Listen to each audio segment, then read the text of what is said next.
Hello, everybody, and welcome to another edition of the Bengal Tiger Podcast. I'm Matthew Brune, and joining me once again is Shea Dixon. Shea, it's tangible right now. I feel it. I feel football, and I feel LSU versus Florida State. We watched, Florida versus Utah yesterday. Some good games. NC State, UConn, so on. Minnesota, Nebraska. So we had some real football yesterday, and now we are just 2 days away from LSU and Florida State in Orlando. How are you feeling? Yes, real football's back. Florida took the L last night. Utah with a backup quarterback came out slinging touchdown on play number one. Florida's O line looked rough. I think that's one good thing you'll see this year with LSU is I don't think they'll have those problems. We'll talk about that here in a little bit, but a veteran O line. But yes, we're here, Matty B. Sunday night, 6:30, believe it is. Yep. LSU FSU 6:30 will Central be the Time. lone game on TV that night. The whole country will be watching. The world will be watching, and you'll be there. So let's dive Yes. into this. We will do this every Friday. We will have our preview and predictions, some breakdowns. If you caught all of Matty B's stuff on the site this week on the Bengal Tiger, he had a ton of film analysis. People ate that up. It gave everyone a good idea for kind of what these matchups look like.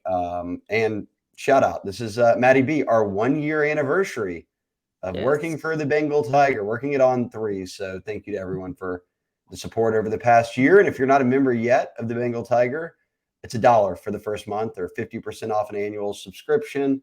We're running that to kick off football season. So just want to start things out by saying we appreciate everybody who has supported us, been behind us, and let's keep growing this thing, Matty B.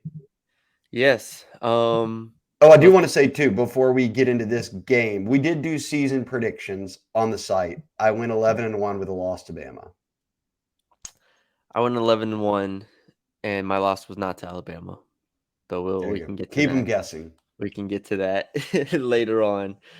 Um, yeah, I think we have written down opening thoughts to start it off. I think from a general perspective, and we'll get deep into the weeds. Like you said, I've gotten pretty deep into the weeds, mostly because I've been looking forward to this game for the past 2 months, and I think a lot of LSU fans have. So it's like, all right, we're gonna put a lot into this, covering this game. Um, but general thoughts for me, I feel really good about LSU as a team going into this game, and obviously there are the question marks that we're gonna have to have answered throughout Sunday night, and obviously throughout the season is the defensive backfield. Without Mason Smith, how the defensive line looks, even offensively, you have I think questions in both the run game and the pass game in terms of how that exactly that's going to look. So generally, there are question marks still. But I think when you look at why LSU's favored, you look at why a lot of people have picked LSU. I think a lot of it is a trust in Brian Kelly, and I think that holds a ton of weight. And I think it should hold a ton of weight. We see what good coaching does across the country. We saw it last year with LSU. We see Matt Rule with Nebraska pushing Minnesota game one. Like it's a different feeling when you have this level of head coach and coaching in general on your team. So I think with that paired with Jayden Daniels' return and the clear top end talent with this LSU team and program, it makes sense to me why LSU is favored, and it makes sense why like we both have LSU going 11-1 this year. I think that's very much in the realm of possibility. Yeah, and let's not kid ourselves. Mike Norvell's a very good coach. This is year three, I believe, for FSU. So it's kind of their time to come through, compete for, and not just an ACC championship, but trying to get into the playoffs and a national championship. And Jared Verse, a lot of guys came back on both these teams with the mission of they want to be able to compete for a national championship and won one.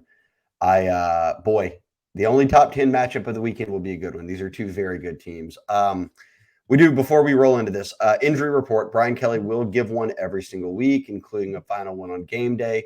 But this week's was pretty straightforward the whole time. Armani Goodwin is now ruled out. He was doubtful to start the week. That's not a surprise.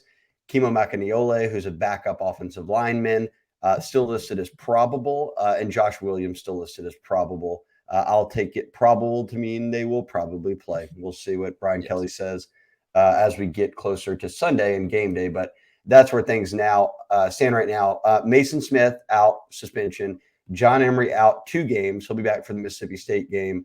And Brian Kelly did not put on his injury report guys like J.K. Johnson, a cornerback who came in from Ohio State, had a leg injury.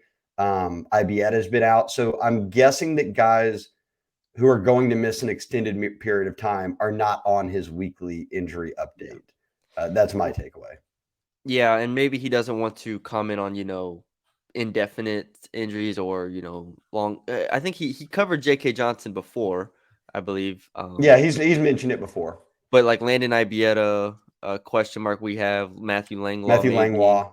Kylan Jackson potentially. I don't know 100%. I think started seeing him practice more, but and we haven't been at practice. But those are some names that we didn't see in fall camp as much that we were wondering about. So yeah, those names he won't include. So if you add it all up, it's what 6, 7 players potentially of your 85, and no starters besides Mason Smith, obviously, but that's not injury related. So Mason Smith and John Emery are the two names that you look at, and we've covered.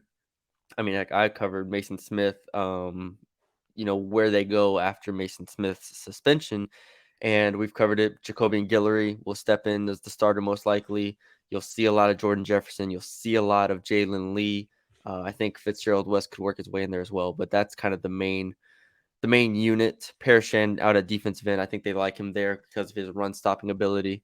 And yeah, then John Emery, I don't think it's a big loss. If Mason Smith doesn't move the line, then John Emery will not move the line. But Josh Williams, Logan Diggs, Noah Kane, I expect those three to get.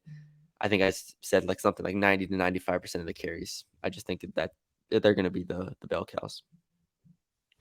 I um I think it'll be John Emery's the type that can break a few plays a game, and we saw it a year ago, Yeah, where that becomes a big difference in the game, difference in momentum, whatever it might be. But now that they've got guys like Logan Diggs on roster, I feel a little bit better about it. They've now added more veterans than they had a year ago when they weren't when they were without Emery at times.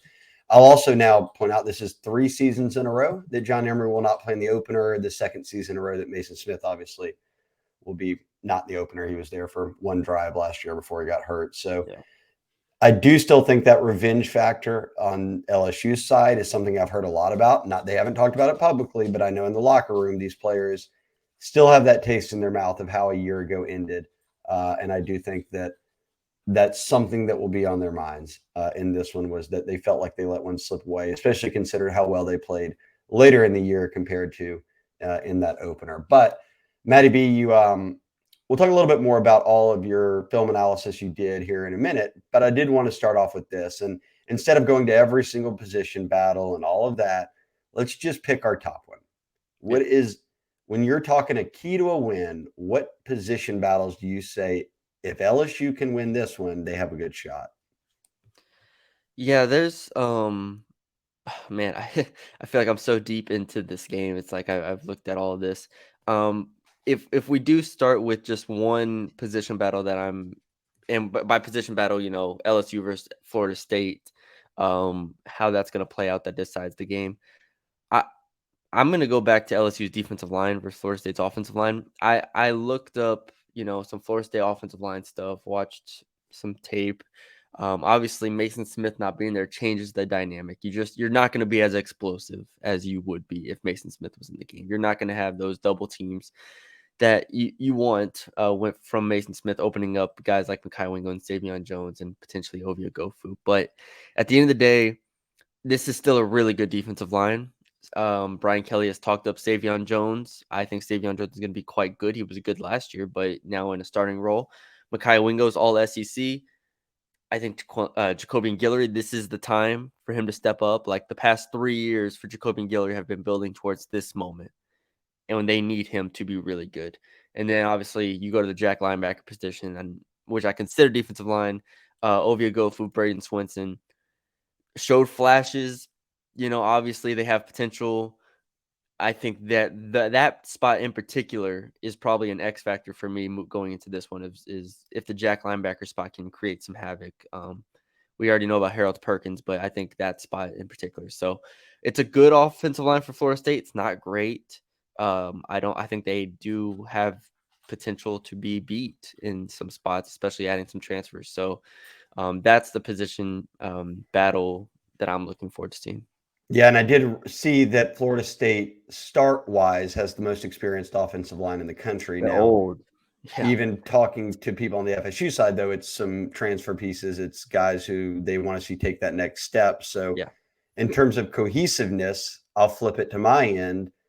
I'll go the same way, but it's really just for me, I'm going to say the run game for hmm LSU and establishing it and having success with it beyond Jayden Daniels. And I don't mean that to say I don't want to see Jayden run the ball or that they don't need to have some design runs or any of that. I think that's a very powerful tool when you've got the number one dual threat quarterback in America on your roster. We saw John Reese Plumlee already in week one, who was the only guy who kept pace with Jayden Daniels a year ago in terms of running and throwing the football. He was running it all over the place last night. So I do still like to see Jayden run, but I want to see the LSU running backs get something going. And last year, Josh Williams had a yard in this game. Noah Cain had 20 yards in this game. Armani Goodwin won't be able to play, but now you've got Noah Cain in there, had 12 yards or 8 yards or something like that. It was yeah, not what you expect from LSU. Now, that was not just on the running backs because we saw it, Matty B. It played out across the first month of the season. They played musical chairs on the O line. They were trying to work into true freshmen as starters at tackle. They were working with Charles Turner at center after kind of jumping around to some other guys through camp in that first couple of weeks of the season. And it just didn't ever come together for the run game. They are in so much better shape. As Brian Kelly said, I asked him this on Monday, and he said, we went through all of fall camp this year with the same five on the starting offensive line. And yes, they moved Zalance Hurt in there a little bit and try to just see things at the end, how he might look. But you've got five guys who have all started games now, have all played together. And there's a cohesiveness that I think then opens things up in the run game for them. I'd like to see some sweeps. I'd like to see Aaron Anderson get involved in things as a wide receiver, which is kind of an extension of the run game, even if you're yeah. throwing some wide receiver screens or whatever it might be. I also like to see Mason Taylor involved, but I will stick with my thought of I want to see them run the football. And if they can run the football and establish the run, keeps the defense off the field, gets your drives extended a little bit longer, and I think brings them some balance. Then Jayden can open it up with his arm. So that's my big thing. Yeah, I think that's really good because I've spent a lot of time. Everybody spent a lot of time talking about Jayden Daniels' passing ability. Ultimately, Florida State, and I watched Florida State's game against Clemson and Florida when I was watching the linebackers, which we'll get into that in a bit. But like I watched those games, and obviously Florida, Anthony Richardson, was a fine passer. Like he hit some explosive plays last year against Florida State, but he wasn't marching down the field hitting 5 yards, 10-yard passes, high completion. And then you go to Clemson, DJ Uiagalelei was very inconsistent last year. And what did those two teams do? They kind of just ran all over Florida State. So Florida State ended the year 40th against the run on EPA. It was a good defense overall, but against the run, it was definitely their weakest spot. Now they add Braden Fisk, transfer defensive tackle from Western Michigan, same linebackers, and I just published a story this morning on their limitations. So I think that's a really good one that people aren't talking about. Is hey, if LSU can run the ball, that changes things quite a bit. So what do we have next? I'm with you on that. Okay, so this is a transition to okay, run the ball. One of the people run the balls, but we've also talked his arm and everything like that, and taking steps forward. And I thought that Brian Kelly had and Mike Denbrock have both repeated this a number of times that explosive plays can mean more than just throwing it downfield. It's getting your playmakers in space. It's the Aaron Andersons of the world, get the ball to Malik, all these things to where they have some space. But I did like that Brian Kelly came this week and said, we do want Malik Jayden to throw it downfield and let Malik go or someone go make a play. If Mason Taylor, the tight end spot, as a one-on-one matchup, hit him on the back shoulder throw, whatever it might be a little bit more aggressive. That's the missing element maybe to making Jayden that total package at quarterback. And it's nitpicking in a way because you want to see him round out his game. He is carrying the second best Heisman odds in the country right now behind Caleb Williams. Like we know Jayden's good. How does he take that to great, and reach that next level? And I think he's talked about that, Matty B, of I came back not just to win a championship, but develop my game even more before I test out NFL waters. So when it just comes to week one, this game, what do we want to see from Jayden Daniels? Because I don't want people to enter this game and think everything that I hoped he becomes, I need to see out of the gates, because you still got to stick to the game plan and whatever that might be. So Yeah. your expectations here in week one of Jayden. Yeah, I don't think we see Jayden come out firing 40-yard bombs. I don't think that's super realistic. I do think they will have some shot plays drawn up depending on the defense. This kind of goes back to what you said. If they can establish the run, it opens up things. I mean, how many basically every explosive team across the country kind of sets up their pass with their run. Obviously, if you're a pass heavy team, you're gonna take a lot more shorter stuff. But anyways, it's I expect Jayden Daniels to be efficient. I don't think he throws an interception this game. Still, I don't think we see him force the issue to that degree, unless if it's obviously late in the game where he's forced to throw an interception.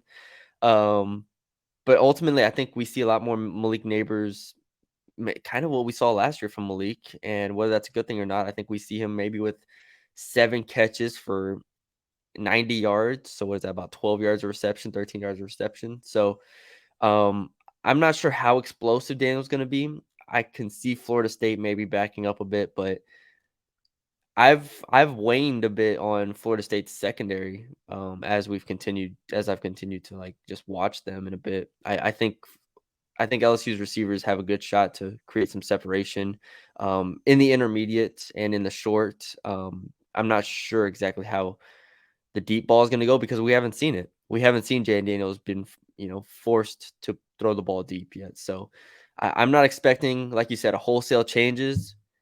And I don't think they need wholesale changes to beat Florida State. I think they just need him to be really good. And I think he was good last year for a lot of the time. I will go stat wise. I'd like to see him get a year ago in this game. He was 25 of 34 for 209 yards. He had a couple of touchdowns, no picks, but he ran the ball for over 100 yards in that game. Didn't score, but certainly got a lot done with his legs. By far, LSU's most productive Yeah. rusher in the game, and it wasn't close. I'll go a little bit over that. I think he gets to around the 250-yard passing mark in this game. I think he does throw at least 2 touchdowns, but I also think he gets in with his legs. He did so 6 times a year ago. That was a school record. So at least once every other game, you can expect him to throw and run for a touchdown if he keeps that pace. I would expect that happens in this one. So a good stat line for me, be around 250 yards. Don't turn it over, throw a few touchdowns. And I don't need him to run for 100 yards, but if he runs for 50, 60 and a touchdown, that's perfect Jayden Daniels. Yeah. It's just such a different game this year. Whereas last year, just the uncertainty on the offensive line, I really think you can't be settled as a quarterback if you don't know who's blocking in front of you. And then we haven't even talked about the receiver difference from last year to this year, where like Kayshawn was running routes without his head turned and, he hit him in the side of the head, basically. Like chemistry wise, comfort wise, this is a different offense. No doubt. It's a different level of player, different level of comfort. So I just think I don't know what to expect from Jayden Daniels right now. I really don't. But I think he's going to be really good. But does he only run 7 times in the game? Does he run 12 times? I don't know the answer to that because I don't think anybody knows. I don't even think LSU completely knows how he's going to look when he's really settled because I think there's what was it? He's gone through a ton of offensive coordinators in his career. This is one of the only times he's had the same one back-to-back years, something like that. Like this is uncharted territory when it comes to Jayden Daniels and how comfortable he is in the system. So I'm excited to see it. Yeah, he ran the ball 16 times in this game a year ago. I'd Yeah. have to go back and watch the game, but half those were going to be running for his life. Their offensive Yeah. line was, Heck, in again, the last possession, he ran like 4 to 5 times just to get him down the field, and then he threw the touchdown pass at the end. So yeah, it's gonna be fun. There's so many ways this game could go. we do want to give a shout out to our sponsor of the preview and prediction pod. And it makes sense. Game time, the ticket app, the only ticket app you need. Have you bought your tickets to LSU FSU? Are you going down to Orlando? Are you down in the Florida area within a drive, thinking about going, I've already checked the Game Time app. Tickets are still available on there. I've seen some come down in price. Game Time is the app you need. So go to the App Store if you don't have it. Download Game Time, spelled exactly how you would expect it, GAMETIME, and use the promo code Tigers, $20 off your first purchase. Terms apply. Again, create an account and redeem a code Tigers, TIGERS. You get $20 off that first purchase when you download the Game Time app. Last minute tickets, lowest prices guaranteed. Buying tickets to your favorite events should not be stressful. And guys, there's plenty coming up here. 12 weekends, or more than that, of football to come. If you're trying to get to games, use the Game Time app. If you're trying to mix it up with a little music in between, use the Game Time app. I said this last week. I've already bought some tickets for New Orleans to a musical event that will not be on the weekend. 1975 later on. Mhm. I believe it's in October. Use the Game Time app. Got to check out my seat view ahead of time. It did have the lowest price. I went on every single other ticketing website to see. Event cancellation, job loss protection, all of that. Forget planning months in advance. Like I said, weekend, if you still want LSU, FSU, Game Time has them all the way up until the event. So you guys check it out, support them. You've heard about them all over the place. Game Time ticketing app gets you into everything: concerts, music, whatever you want to go see. They've got it on there. Obviously, sports. We will be riding with them throughout the season. They'll sponsor every one of our preview and prediction pods, so you'll hear us talk plenty about them. But again, gametime.co if you want to just go to the website, or use the Game Time app. That's what I use. It's super, super easy. And then your tickets will be right there for you. So appreciate the folks at Game Time. And again, promo code Tigers will get you $20 off your first order.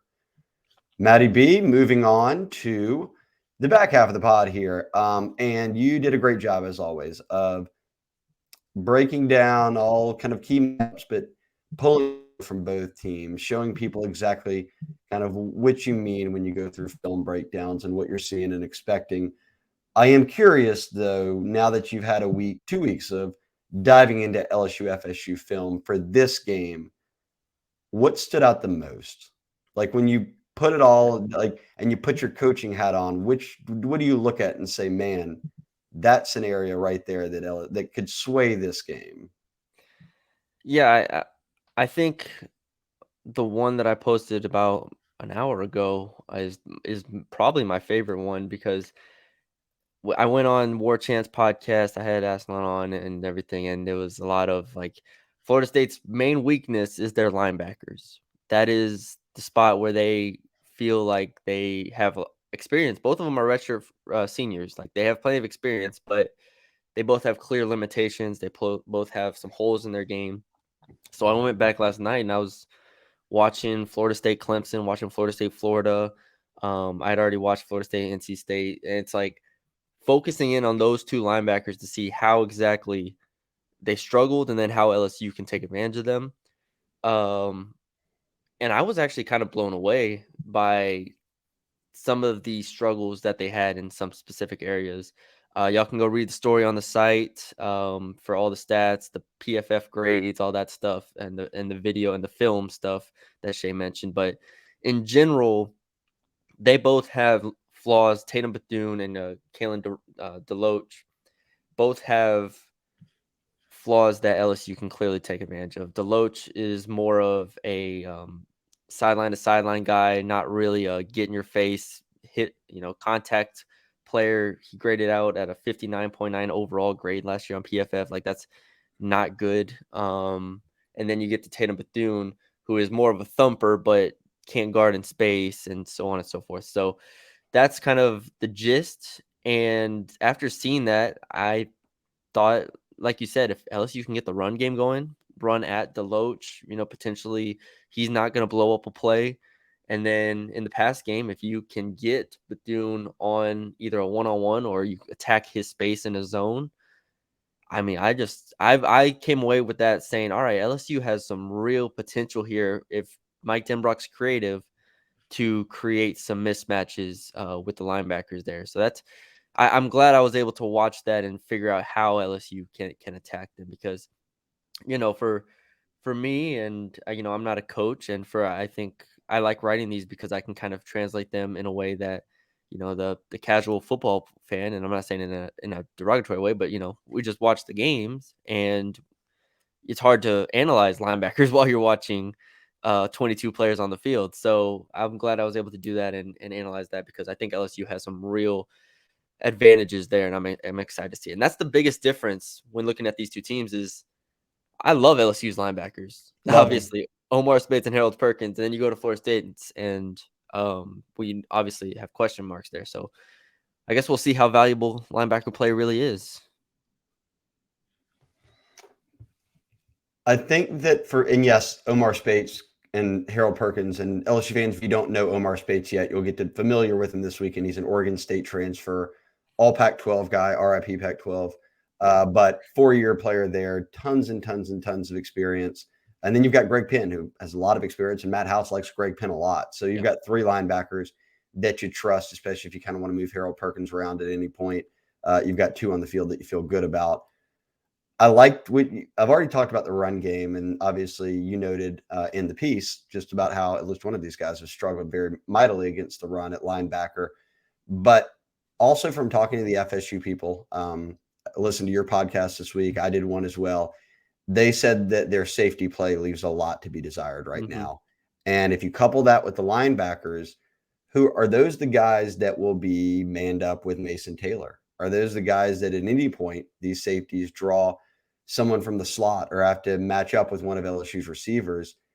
That could be a big difference. So I do think I like that. I like that pick a lot. I think it actually will be one of the keys. And as you noted, Mike Denbrock and this offense have studied FSU game film all offseason. They've got tons of analysts. They know exactly what FSU brings.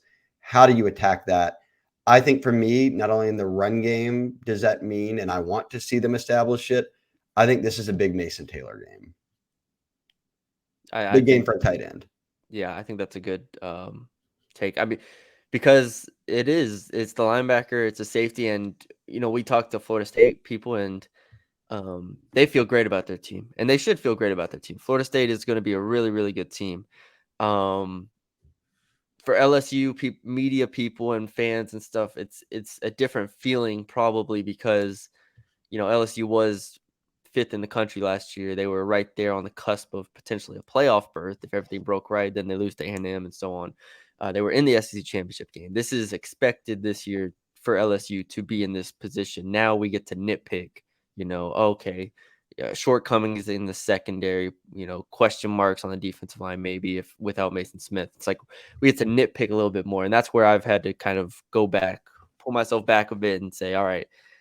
Florida State's not perfect either, even though they feel great about their team, linebacker, safety, even corner to a degree. I don't think is great. I'm not saying they're in LSU's position because they have Fentrell Cypress and Renardo Green, who are very, very solid corners. Like they know who they have at corner.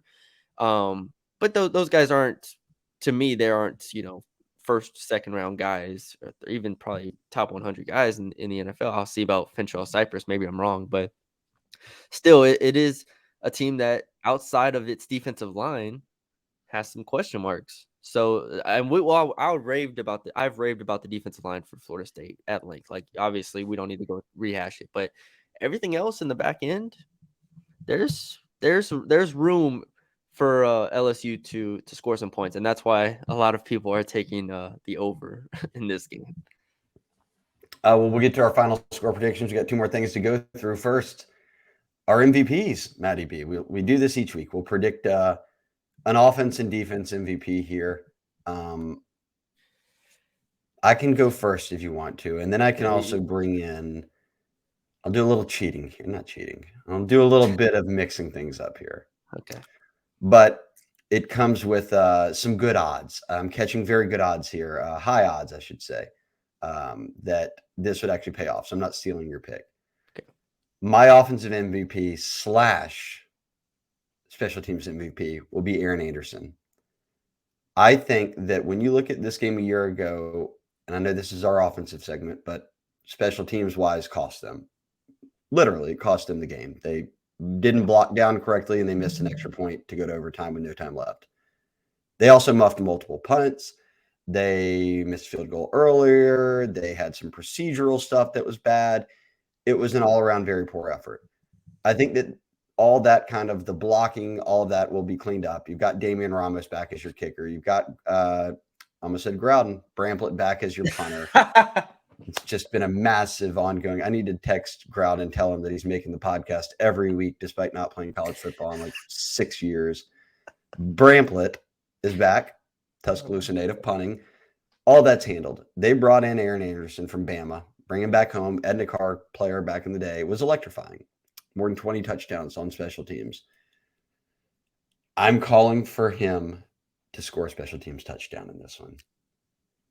He is the starting kick and punt returner, and I'm predicting out of the gate we get an Aaron Anderson touchdown.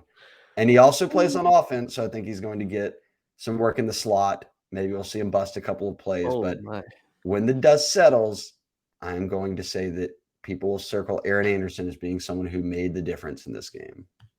Wow. So Aaron Anderson and Mason Taylor, because if we take your Mason Taylor take from earlier, so that's and that goes to what we said, right? Linebackers and safeties for Florida State. If you can attack them, and also that's not extending Jayden Daniels, overextending Jayden Daniels. If you can hit Anderson and Taylor, that would be really, really good for this Yeah, team. so go ahead and pick Malik. I was between Malik and Will Campbell because Will Campbell versus Jared Verse. If Jared Verse is lined up against him for a majority of the game, that's NFL versus NFL. Like that's gonna be awesome to watch. So I was gonna lean Will Campbell because if he wins his matchup, which I think he can, that makes life a lot easier. Even Patrick Payton on the other side of Jared Verse Yeah, he's a really good player. is a really talented player. All ACC freshman type player. I think 31 tackles last year. So either way, the tackles, but I'll go Will Campbell. I have been on record saying I think Malik Neighbors surpasses 85 yards, 90 yards receiving. I think he's just Jayden Daniels. We saw it throughout camp. When in doubt, find Malik. Malik Neighbors' current receiving prop is at 65. That may or may not be the final lines prop play of the day, but we'll have to see. I like that. I like it. I do think too that you have to remember how much more ready Will Campbell is now to go up against a Jared Verse or any of these guys than he was when he got tossed in there a year ago. Because he even said in camp, "Look, I went straight from high school. This is not in his voice; it would be very country, but straight from high school to trying to block guys like BJ Ojolari, and I couldn't even get my hands on him. Like that was just a different level." Well, now he's went up against everybody in the SEC, let alone having to go up against Verse and them a year ago. So round 2 for him. I love that pick. Defense. I'll let you go first since I stole your Aaron Anderson pick that you surely would have chosen. I love Aaron Anderson. So, but no, I was not. MVP. I will go. I'm not going to go Harold Perkins because I really don't know how exact. I don't know what his stat line is going to be. I don't know how exactly they're going to use him, and I've said that before. It's going to be really interesting. MVP. I'll go with not underrated, but I'm going Savion Jones. I love it. I've come around on Savion Jones quite a bit over the past month. I still need to see it a little bit sustained. But I think in run situations they're going to put in Paris Shand for the most part. I think Savion Jones will continue to round out his game, but at this moment he has the tools and I think he has the ability now this year to be an elite pass rusher, and I think that's what we see in this game. Um, Against the Florida State offensive line that like I said, is good. Their tackles are good. If they start Jeremiah Byers, a transfer from UTEP, has like a billion starts in his career. Good players. Savion Jones could be the difference in this game. I think he makes a play or two. I think he ends up with 1-2 sacks that can really help change this game. So I'll go Savion. Love it. People are starting to pay attention to Savion after Brian Kelly said this week that he expected Savion Jones to have a breakout year, a monster year. Brian Kelly's trying to steal our swag here. We've been saying this all offseason. Savion Jones is the real deal, a former 5-star on3. He was dominant at St. James, and he was playing behind BJ Ojolari and Ali Gay last year, but he's kind of moved around a little bit and settled in at the end. But now is his time. He's always been first team all offseason. I love that pick. Actually, I was going to take it, so I'm going to go elsewhere. I will not be cheap here and just take Harold Perkins, though I do expect Harold Perkins to have a huge game. I'm rolling with one of your newest captains for the Fighting Tigers. I'm going Greg Brooks. I think that Greg's ability to play safety, to play nickel, will put him in some very key spots in this game. And we saw a year ago, there were very timely interceptions, which he only had a few, forced fumbles, which he only had a few, but he was always around the ball and he seemed to be able to make those plays when you needed him. Now he's what, in his fifth year of football? He's played a billion games between Arkansas and LSU a year ago. This one means a lot to him. Last year, that Florida State game in his hometown of New Orleans, they lost. He's talked about that a lot, of wanting to get out on the right foot here. And I just think he's a really, really good player. And he's going to be on the field a lot, considered he basically is your starter at two positions, depending on how they're moving things around. Greg Brooks breakout game coming at you. I love it. Aaron Anderson and Greg Brooks. I'm rolling New Orleans. I love you, and that's New why or- I'm rolling with your boys in this one. New Orleans, I love you. New Orleans players under 5'11", definitely under 6 foot. I don't know what Greg Brooks listed. How is that? 5'10", 5'11"? Yep, from Harvey all the way to the city.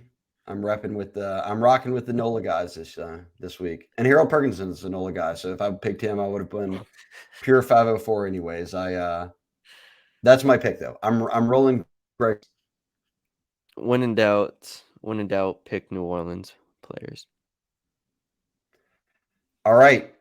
We are at the near end of the podcast, Matty B. It all comes down to this.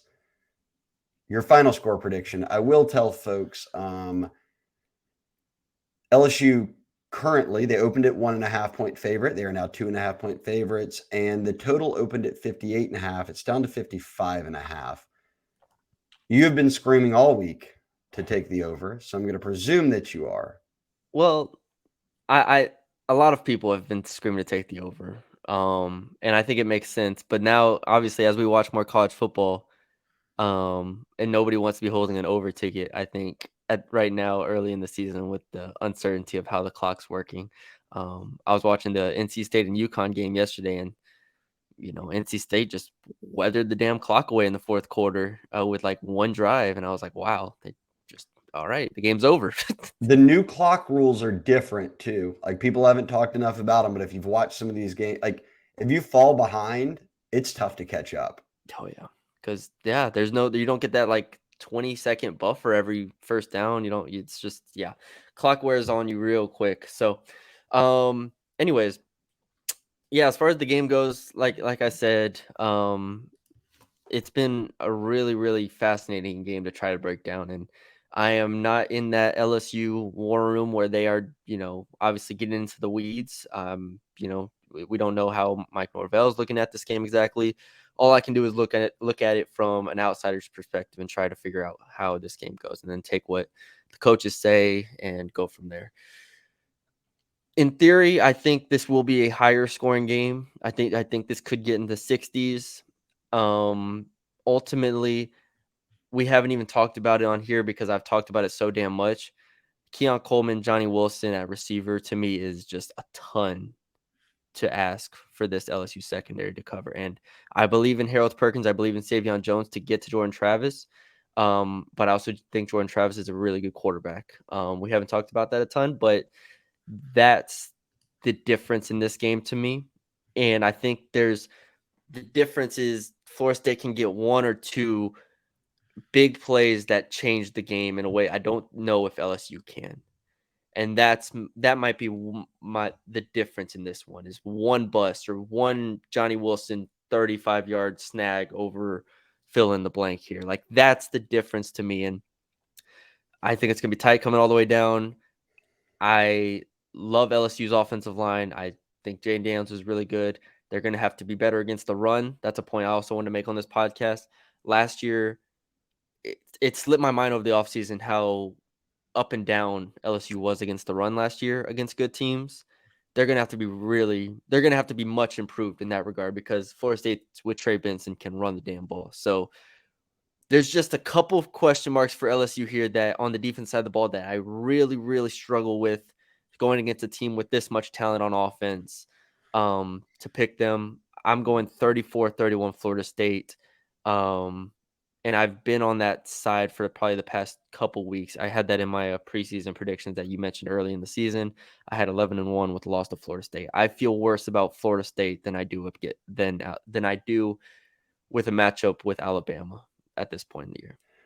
Matty B's letting you down early. He thinks LSU may lose this weekend, but then he thinks LSU wins every other game. 11 straight. There you go. I had to counterbalance it. They're very well done. I'm going to go lower scoring than that. In fact, I'm taking the under. I think it's 27-24. This game a year ago was 24-23, but it was sloppy.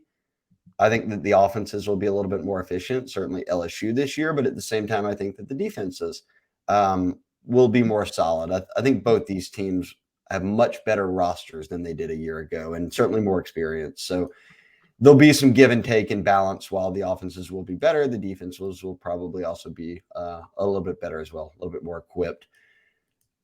The corners make me nervous, and this will be my first time to see them against other competition.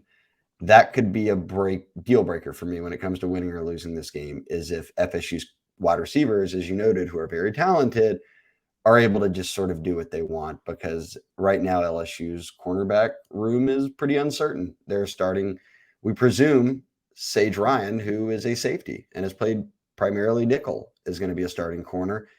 And then Zy Alexander jumped from southeastern Louisiana to playing at LSU and facing off at FSU game one. And we'll probably see some Deuce Chestnut, some Ashton Stamps, who's a true freshman.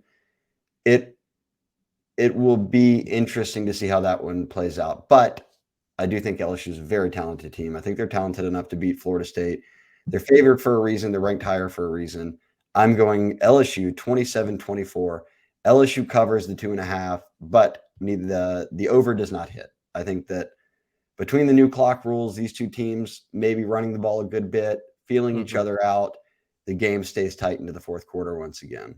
Yeah. And I'll say this, if it goes under, I do like LSU there, because if it is more of a run-centric game, if LSU can obviously establish a run like we talked about, I think that changes things. If it's just the explosives that scare me, the question marks in the back end. So we'll see. There you go. There you have it. I feel like we covered everything. I think that was really good. And if you've been subscribed to the Bengal Tiger On3, you will have read all of this and more over the past week. So yeah, thank you all for subscribing. If you haven't already, 50% off the first a year subscription, $1 for a month. I don't know if we have any of these hats left from Oh our yeah, we got first plenty. year. We got more. All right, Sign there up, you go. get a free Founders Club hat.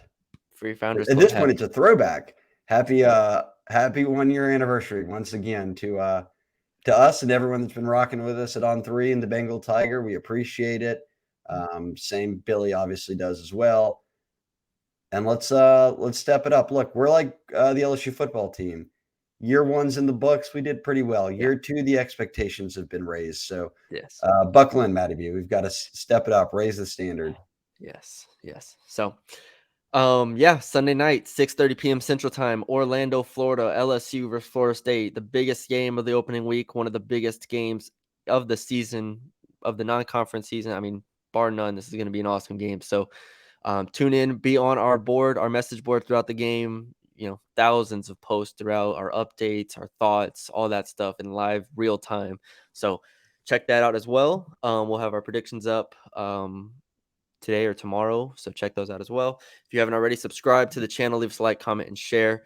Thank y'all for joining us, and we will talk to y'all later.